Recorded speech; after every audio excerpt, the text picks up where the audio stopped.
Hello and welcome to Bhutan This Week, a weekly news magazine program with me, Samtin Dolkar. Our top stories this week. Police in Paro are investigating a mobile phone scam that has duped 13 Bhutanese and possibly more.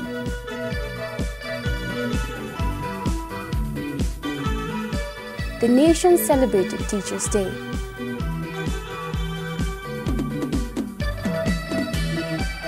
And schools yet to follow Rural Education Council's measures to reduce school back rate.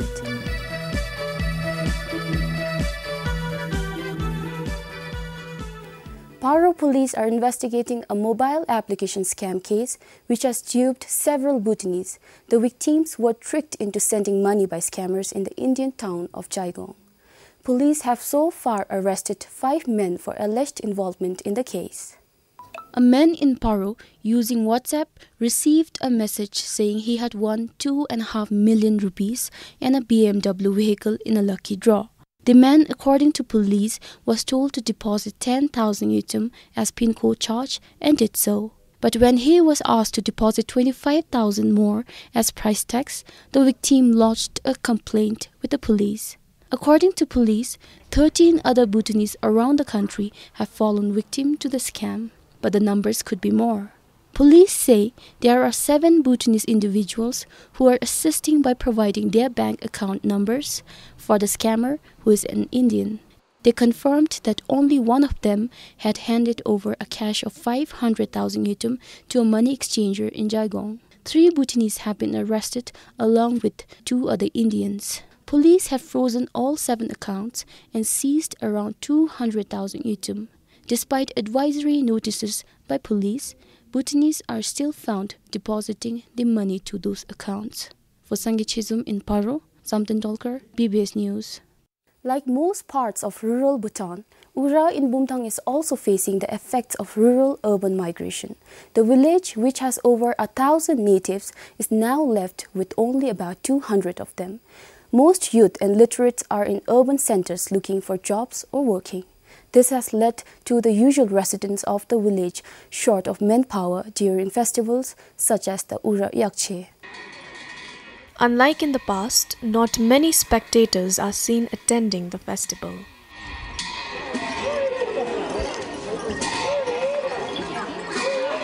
Some senior citizens of the village say in the 68 households Ura has, there are only 2 to 3 persons living in each household every day.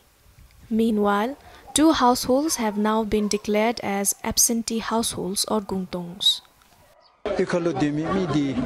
Only the elderly ones are left in the villages now, and there are not many of them either. Most people are in other districts working for civil service and private firms, so they don't attend the yachi anymore. That's why we don't have enough spectators now. All the galleries are empty. We have children and old people, just enough to run the errands and conduct the festival.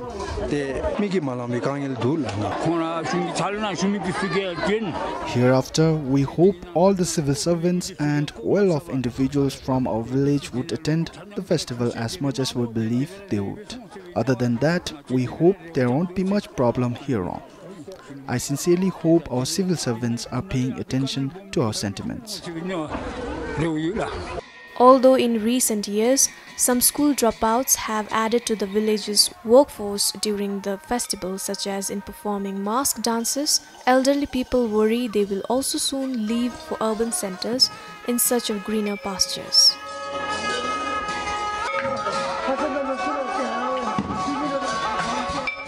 Likewise, some worry if the trend doesn't stop, the festival might just die out in the future. For Kipchu in Bumthang, Sunampem for BBS News. Illegal fishing in Ha has become rampant over the years. Locals say people can be seen fishing illegally even during the daytime. Our reporter Pasang Doji joined forestry officials during a recent patrolling. It is late in the afternoon here at Katso as officials carry out their search for illegal fishers. They spot 3 men fishing illegally from Hachu. In an attempt to catch them all, the rangers break themselves into different groups. They catch one of them, but 2 manages to escape after seeing them. Officials did not share the exact number of such cases. but according to other sources, it is a frequent issue here and it is increasing.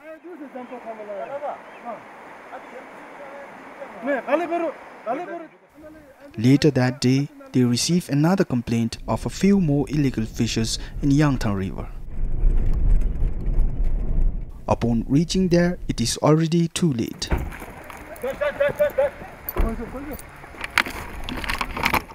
For the ones who have been caught, fines will differ depending on the area they were fishing from. Today, Hachu is popular for its brown trouts and fishes fetch a good price in the local area. For now, we could not get any figures with regard to illegal fishing cases in Ha, as the forest officials here refused to talk with us. However, the locals out here said they have been witnessing increasing number of illegal fishing cases. Some of them even said the fishermen can be seen fishing illegally during the daytime as well. With camera person Leki Chedup in Ha, this is Pasang Doji for BBS News. Every year, May 2nd marks the Day of Gratefulness in the country. On this day, people take out time to pay tribute to the father of modern Bhutan, His Majesty the Third Tu Gyalpo. It is also today that teachers are thanked for their selfless contributions as the nation marks the Teachers' Day.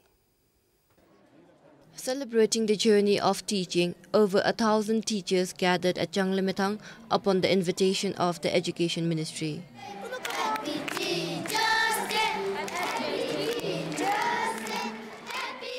Prime Minister Tashuthring Topge graced the event. As part of the celebrations, 42 retired Indian teachers who worked in Bhutan were invited and presented with a token of appreciation.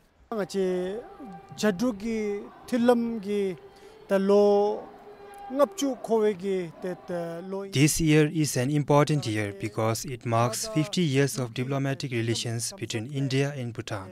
A reason for the strong bond of friendship between the two countries is the numerous Indian teachers working in Bhutan. Since the advent of modern education in the country, many Indian teachers have served and are serving here.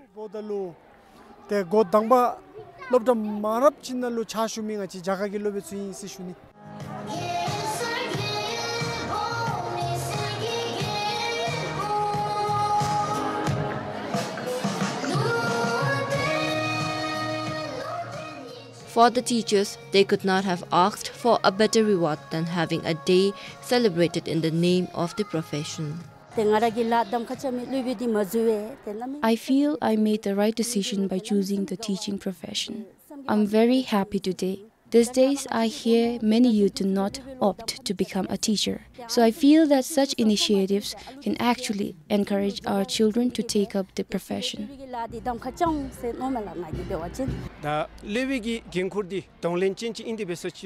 Teaching is a difficult task, but as we see our own students graduate successfully and become doctors, police officers, engineers and many more, I feel very proud as a teacher. His Majesty the King and Her Majesty the Gelsin also graced the celebrations in between. Their Majesties interacted with the teachers. While in Lindsay, the teachers celebrated their day with His Holiness the J. Kempo at Namdruling Genzin Trasang in Auto. His Holiness awarded appreciation certificates received from the ministry to 350 teachers, supporting staff and ECCD facilitators of Lindsay. With additional information from Samtindalkar, Kiledem, PBS News. Sustainable and portable toilet design wins the first ever Smart Toilet Innovation Challenge at College of Science and Technology yesterday. The competition was a move towards understanding the importance of toilet among the young engineers. The winners get a big round of applause for their hard work to come up with prototype for toilets. Among the top 10 designs, a sustainable and portable design made from bamboo with traditional outlook wins the challenge. Team Ecopoti took home the second prize. It has an inlet here and flusher here. And from inlet, we pour the water inside, or we can fix it to the source. And when we have a WC water closet here, and it is connected to the tank. And then whenever we then The water closet is further connected to this tank. This is a sedimentation tank, and this is the filtered water collection tank. And this sedimentation tank is being connected to this WC water closet by using a strap, which will control the odor. It is foldable, and it is made out of bamboo, which is very vulnerable, which is very like traditional material in our country, and it can be fixed on the groove, which is like already maintained on the foundation, and from there, another special technology, like simple technology we are like adopting is the insulation thing between the layers of the wall and the ventilation. The event is aimed at constructing made-in-Bhutan toilets and also to make engineers feel toilet as important as any other rooms in a house. We wanted to have portable toilets. Since we do not have enough budget, it is difficult to import. We tried making a few designs. We organized this event since there are nearly 900 engineering students here, and we thought they would come up with better designs. They have the creativity and ability to build at this time. I've seen their work today and I'm impressed.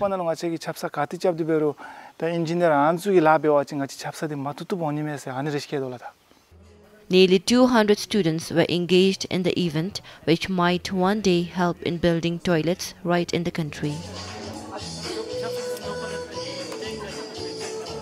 For Sonampenju Inchuka, Kiledim, PBS News. The business community in Samrup Jonkar is not happy with the introduction of parking fees in the Thomde area. Shopkeepers say their business has been affected by the new system. Parking fees in Samrup Jonkar Thomde was introduced from the beginning of this month. These days, getting a parking spot in Samrup Jonkar town is not a problem.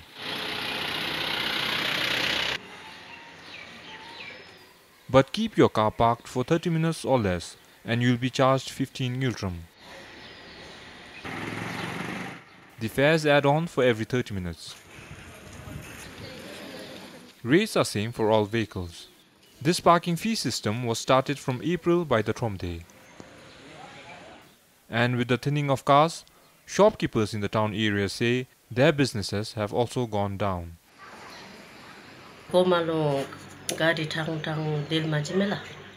In the past, vehicles used to stop here since the parking was free and they would also buy some of our things. But now they drive away without stopping here. This has affected our business.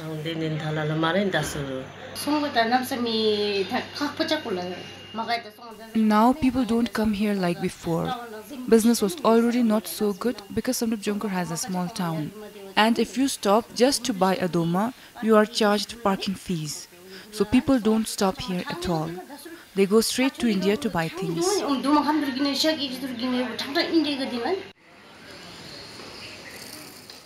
The shop owners in Samrup Jonkar town have recently put up a petition to do away with the system. Thomde administration meanwhile says this is not possible. But they are planning to meet up with the people to find another solution. Parking fee system was introduced to ease parking problem in the town area in Samrup Jonkar. For Kilowanchu in Samrup Jonkar, Yisha Gelson, BBS News. The 4th Royal Bhutan Flower Exhibition 2018 concluded on Monday after extending for one day. More than 32,000 people, including tourists, visited the exhibition in 6 days. But the number dropped compared to last year when the exhibition was organized in Thimphu. The exhibition last year saw over 66,000 visitors. The Royal Bhutan Flower Exhibition, spreading in nearly 10 acres of land at Thazona in Punakha, exhibited various flowers among other things. The government agencies, entrepreneurs and international participants from India and Thailand prepared the theme gardens and its installations. Likewise, the central monastic body and 2 schools in Punakha also participated in the exhibition for the first time this year.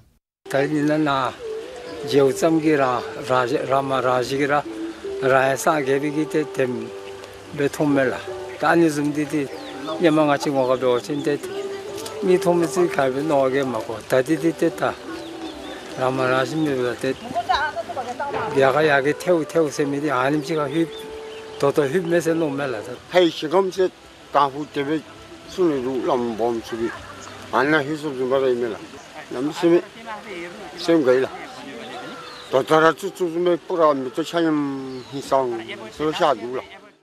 The theme gardens developed for the exhibition include some that will remain a permanent feature of Tanzania to add to the beauty of the historic place. The Ministry of Agriculture and Forest will hand over the permanent features to the Dzongkhag administration for necessary management. A long-term plan to develop the landscape around Punakazong was developed by the Ministry of Agriculture and Forest in consultation with the Department of Culture and Punakazongkhag administration. The Royal Bhutan Flower Exhibition was initiated upon the royal command of His Majesty the King. It is to foster an appreciation for beautiful public spaces, bringing together communities through public events and providing a platform for entrepreneurship in floriculture and horticulture. This year, the exhibition also marked the 50 years of India-Bhutan diplomatic relations. For Changadoji, this is Sharab Doji, PBS News. Most of the playground learning stations set up across the country remain unused because of poor location. These underutilized stations will soon be relocated. At Meet the Press on Friday last week, the Information and Communications Minister D.N. Dungil said the ministry has set this as a priority project in the 12th five-year plan. There are 130 such stations spread across the country. This is the fate of the playground learning station in Thimphu. The lock on these computers is an indication of its underutilization. And similar is the story of such stations in other areas. Sange Chenzom, the operator of the Mendegang Playground Learning Station at the community center, said not many children come to play and learn. The door is kept open for children to come and play, but they still don't come. This is because most of them go to school, and those who are small cannot reach the computers. Though they are able to press the keyboard, it's difficult for them to see the screen. And because of this, most of them don't come to play here, although they are interested. The Prime Minister during Meet the Press said, times have changed and children these days choose smartphones over playing games on such stations. The Prime Minister added the government does not have other options with stations.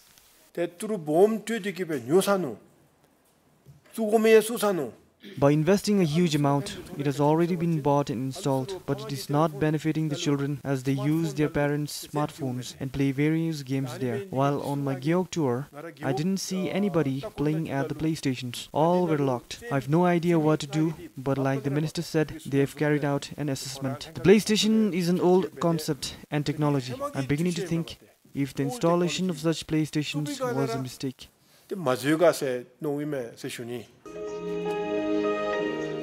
While the playground learning stations in the right places have been beneficial, those located far from the settlement areas have remained idle. The Information and Communications Ministry carried out an assessment of the usage of such stations and identified proper locations near schools or settlements for relocation. We will be relocating them to near the schools where they can be used. Most of the play and learn stations, that out of 131, most of them are properly located near to the schools, and our children are immensely being benefited out of them. Yes, some of them are there which were in the beginning, because they had to be co-located with the community centers, they were away from the schools. That is the reason why they are underutilized. The playground learning stations were set up in 2011 as part of the Chifen Rikvel project. It was aimed to provide access to computer literacy skills and education to remote and rural children. Sunampem for BBS News. It has been a year since the Royal Education Council asked schools to adopt measures to reduce the weight of school bags. But still not many have done anything. The Council sent another letter last month to find strategies. The Royal Education Council is not sure why the schools are failing to take any action. The measures include having only certain subjects in a day, bringing down the number of notebooks and coming up with a homework policy for the students. Equipping classrooms with lockers and shelves, buying tin notebooks and providing safe drinking water are also encouraged. The council said carrying heavy school bags demotivated students to go to school every day.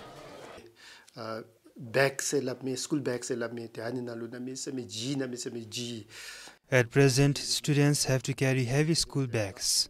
Our students are physically and mentally tired. This discourages students to go to schools. We requested schools through the letter, but we did not receive any information from schools that have come up with measures. The Council also welcomes other new initiatives from the schools, but some have done it, and Jigme Local Primary School is one of them.